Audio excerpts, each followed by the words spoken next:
Writing prompt. You are an old and merciless supernatural deity whose job is to specifically make sure that all prophecies thrown out into the world are fulfilled. Recently, a child has imagined themselves a prophet, and now most of your days is spent around a little town helping children fulfill destinies like finding a big tree or learning to ride a bike. Forgotten Gods 2. Noah. Another ancient god awakens. I am ancient, and am known only by my actions. My temples are few, and most of my devotees hate me for what I do. I am a god of prophecy, and I cause that which is predicted to come to pass. Not as intended, perhaps, but it comes to pass. Not for liars, of course. Those who pretend, who lie, who give false witness. And I do not prey on those who, in madness or suffering, speak of what they fear. But any prophecy made in honesty by those who have the gift, or think they do, or who simply see the pattern of events before others do, those prophecies, as often as I can, I bring about. It has been a long time since there was a true prophet, or even one who really believed they had the gift. I drift on the winds of other planes of reality, waiting. Then I hear the voice. "Don't worry," it says, high and piercing, the voice of a young child. "You'll find him." And this child believes, truly believes, that this prophecy will come true. It's a small town in a hot and dusty land, and I wreathe around a tree and watch without eyes as he pats another child on the back. The other child is crying. "I've looked everywhere." "But you will find him. I know you will." He's a small boy, dark-eyed and dark-haired, tiny and fragile, and utterly confident. "I have a good feeling, and my good feelings are always right." Reaching into the threads of history, I find a couple of lucky guesses and a slightly precocious ability to identify patterns of behavior. But now he believes. It's been a long time since anyone, even a child, truly believed. The him is a lost puppy. I find it, injured and lost, but not yet dead. Good. It takes little manipulation to guide another dog to find it while out walking and encourage the owner to take it to a vet. Within a day, it is returned to the child, and my new prophet proudly declares that he knew it would happen. 2 days later, he predicts that a classmate will find a really interesting animal to do a project about. It takes me 3 attempts. It seems that the definitions of really interesting have changed. But the boy accidentally presses the channel changer too many times and happens upon a documentary about the grasshopper mouse, a tiny, ferocious predator. I watch over his shoulder. It really is an interesting animal. I admire its courage. My prophet's name is Noah. He is a good-hearted child, and his prophecies are small, simple things. That a friend will learn how to whistle or ride a bicycle. That a new tooth will grow in straight. That a worried child's mother will return safely from a routine surgery. Well, that one did require intervention, but not very much. An infection slain while it was only a few cells, and the thing was done. Many require no intervention at all. It never seems to occur to Noah to try to benefit from his good feelings. He rarely spends them on himself, and never asks for so much as a cookie in return for them. Thanks to him, the town is a little happier, a little more peaceful, a little luckier than it might have been, but no one knows why, and he's left in peace. As he gets older, starts school, he becomes more cautious. Some dim awareness forms in him that it's not wise to know too much, to stand out, to draw attention. But he doesn't lose faith in his own gift. When he says something will happen, it does happen. He chooses his words carefully after one playground incident. He doesn't want to hurt anyone. I would do harm if he wanted me to. It's my nature to harm, in truth, for I am the warning against careless words and curses, and many a prophecy has been turned bitter by my interpretation. But I find myself pleased that Noah chooses not to use his gift to harm, or even to gain influence among the others. He keeps his prophecies to small, simple things that he can disguise as words of encouragement or simple optimism. A promise that a test will be passed, or a friendship restored, or a garden grow. The gift of true prophecy is one I can bestow, though I rarely do. When Noah is 8, his father leaves. Distraught, he tries over and over to find a good feeling that will help him, his sister, and his mother, but in his grief there is nothing. He almost prophesies his father's death, but bites back the words while I watch him. He does not wish that, even now.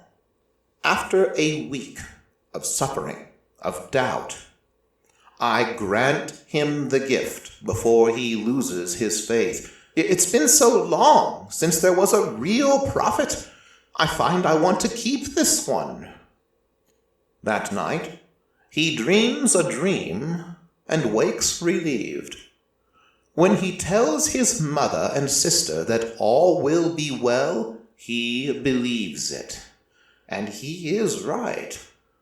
I have brought down emperors and poisoned churches. It takes little effort to ensure that one woman finds a good job, that one girl qualifies for a scholarship, and that a boy child no longer has to fear losing his home.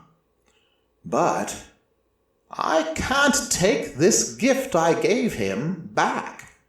He is a true prophet now, and he will not only see what is good and kind. He's 9 when he drags 2 children away from a bus, telling them they'll get hurt if they go on it.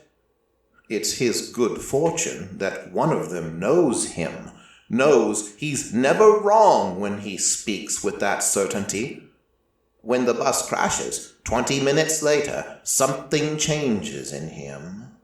He's never predicted harm before. It frightens him, but he knows he saved lives. It makes him more cautious, but more certain, too. A season later, he wakes his mother in the middle of the night. Mom, you have to drive to Aunt Lisa's house now. There's a fire. It doesn't occur to her then to ask how he knows. She just leaps out of bed and runs to her car, breaks speed limits and runs red lights to get there, expecting fire engines and licking flames, only to find nothing. A quiet house, no sign of danger. She's sitting in the car, cursing herself for not asking how he knew, for not realizing it was just a dream, when she sees the wisps of smoke issuing from the garage, silver in the moonlight. The fire doesn't take the house, and the smoke doesn't kill, because she was there, because she was already getting into the car when the oily rags burst into flame. She doesn't understand, but she knows he's always had feelings, and wants to believe that this was another one. His sister reads up on psychic gifts and suggests he go on television. He doesn't want that. He's never craved notoriety, and wise instinct still tells him not to stand out too much. But he can't refuse to help either. Not content to predict, he tries to prevent, to ameliorate, to save.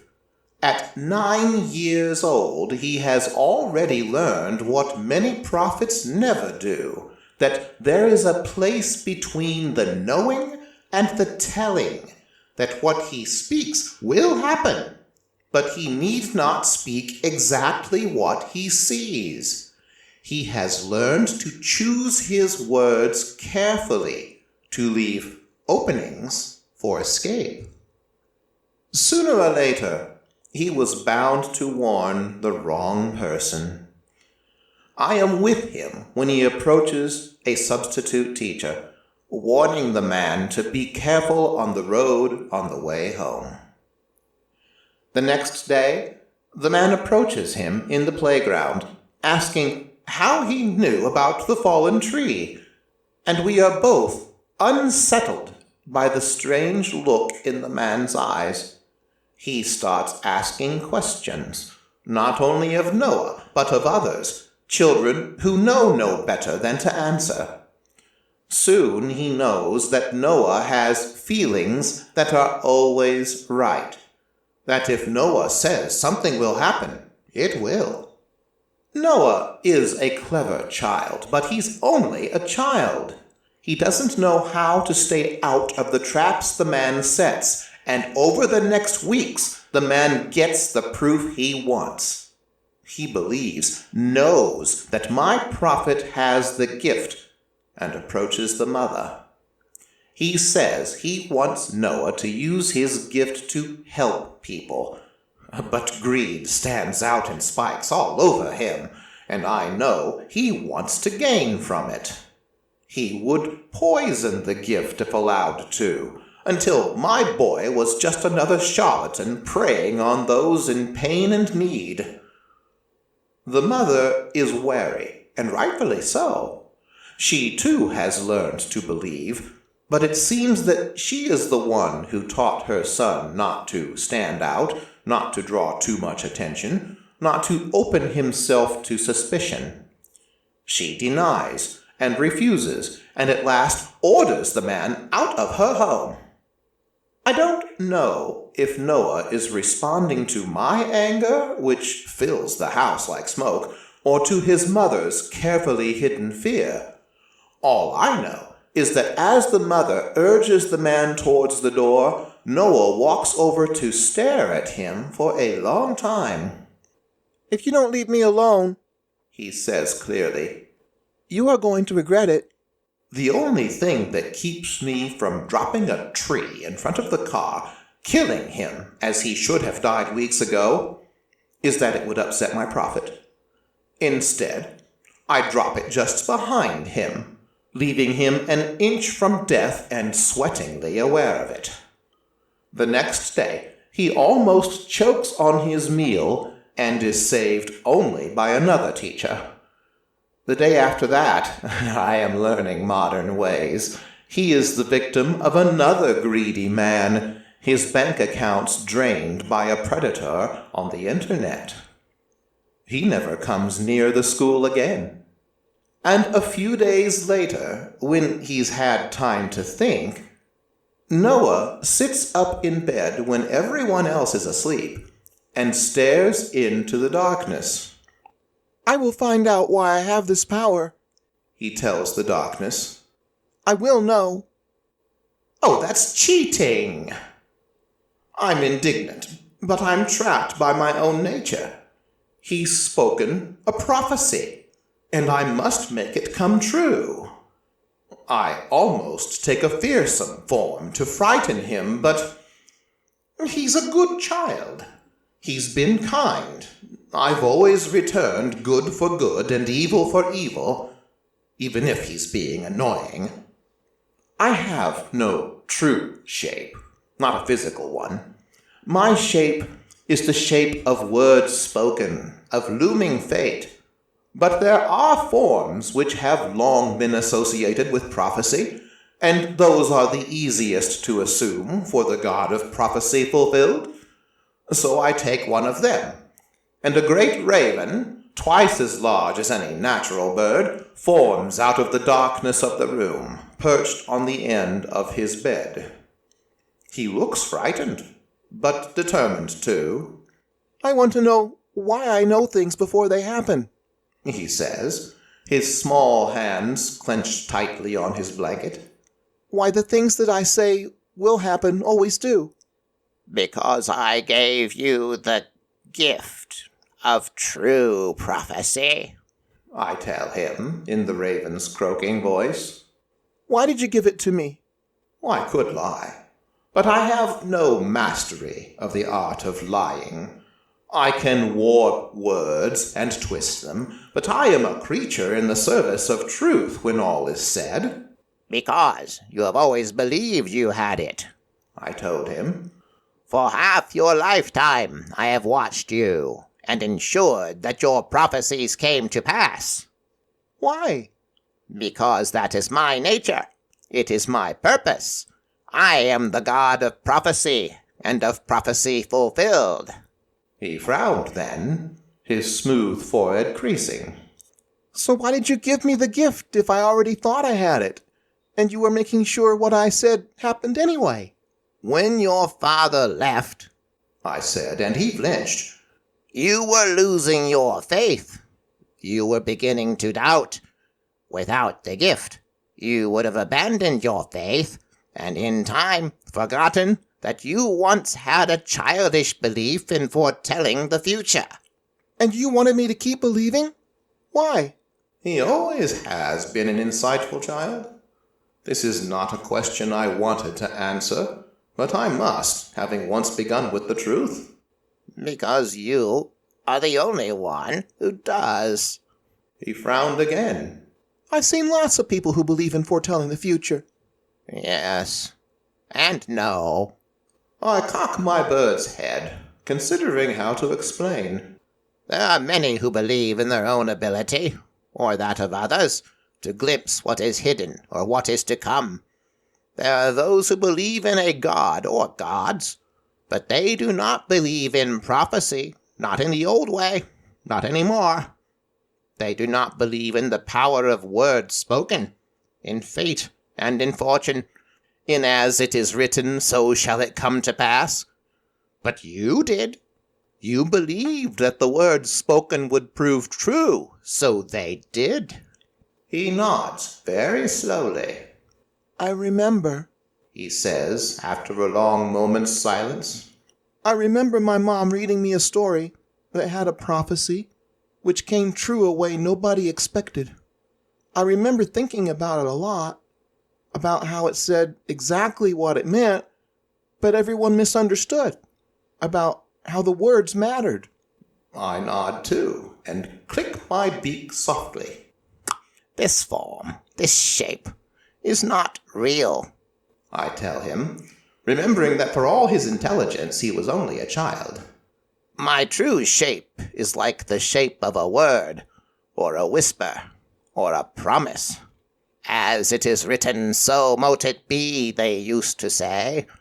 And I am the formless mote that made it be, for I am the weight of the words, and I bring prophecies to pass because the words are written, or spoken, and so I make them true. I truly do not know how much he understands, but he nods again. Words, he says thoughtfully, matter, and it's important to remember that they can mean more than one thing. Yes, it is always important to remember that. He crawls down to the bed and touches my head gently. I find that I don't mind it at all.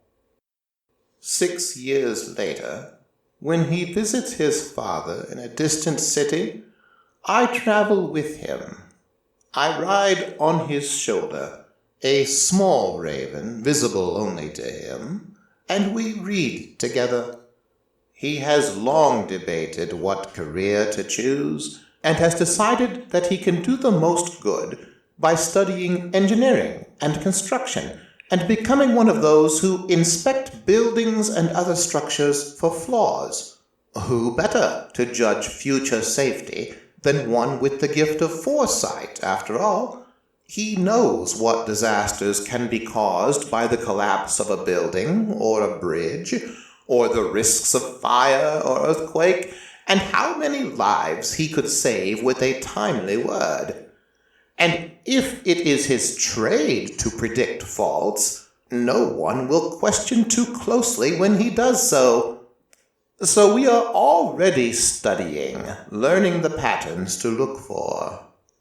We get off the bus and walk down a crowded street.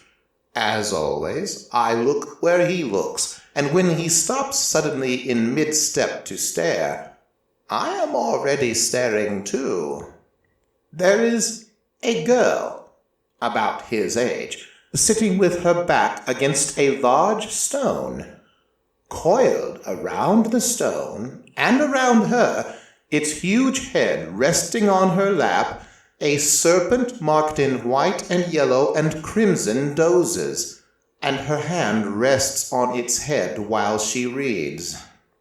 It seems, I tell him, and the raven's voice feels like my own after all these years, that you are not the only child with the gift of belief in the old gods.